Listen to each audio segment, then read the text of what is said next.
Red Station, les infos, Simon Soudin. Bonjour à tous, dans l'actualité, le gouvernement dévoilera demain les détails de sa réforme des retraites. Après avoir envisagé un report de l'âge de départ à 65 ans, l'exécutif pourrait l'avancer à 64 ans. La durée de cotisation devrait aussi être vue à la hausse, elle pourrait passer à 43 ans, ce qui amènerait les Français à travailler 172 trimestres. En plus de ces mesures, le minimum retraite serait revalorisé et atteindrait 1 200 € minimum. Dans le journal du dimanche, paru hier, le président des Républicains Éric Ciotti s'est dit prêt à voter en faveur de la réforme s'il la considère comme juste. La majorité des Français y est opposée. En ce qui concerne le coût de l'énergie, après avoir proposé un tarif garanti pour les TPE, le gouvernement envisage d'étendre ce dispositif. Il pourrait être accordé aux copropriétés. C'est le ministre du Logement Olivier Klein qui a évoqué ce sujet hier. Les habitants des logements ont connu ces derniers mois une forte augmentation de leurs factures. Dans certains HLM, les résidents ont vu le montant croître jusqu'à parfois plus de 600%.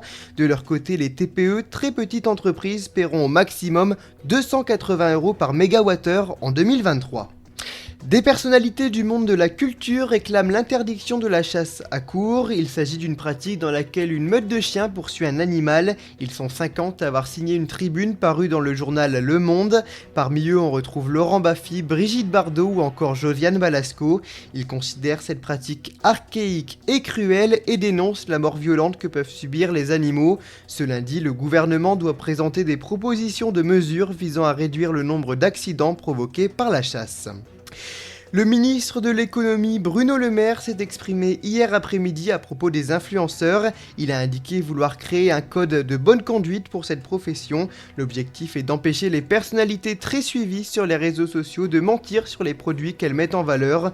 Dans une vidéo, Bruno Le Maire a indiqué vouloir protéger les consommateurs et il a invité les Français à donner leur avis dans une consultation publique. Vous pouvez y participer jusqu'au 31 janvier sur le site concertation-influenceur.make.org. Et on termine avec un mot de sport. Hier se sont tenus plusieurs matchs de Coupe de France, il y en a eu 5.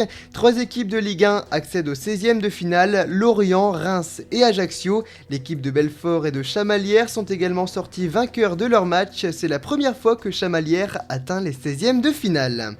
Voilà pour l'actualité, bonne journée à tous, à la semaine prochaine.